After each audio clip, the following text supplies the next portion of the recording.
Hi. Okay, so I'm gonna ask you questions based on the three pictures, okay? Okay. All right. So what do you see in the picture?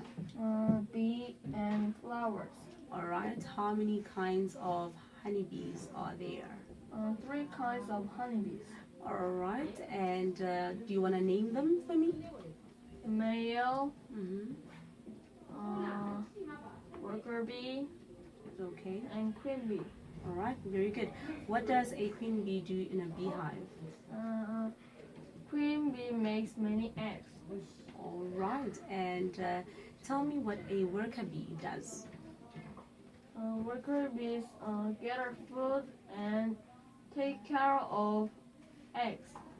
Okay. So what food do they gather? Honey. Okay, all right, very good. And they take care of eggs. And what else do they do?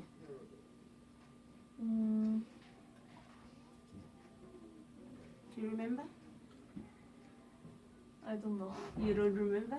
No. Okay. All right, they make new rooms for the eggs and they also protect the eggs. Okay, so they have a lot of work to do, am I right? Yeah, and the male bees, what do they do?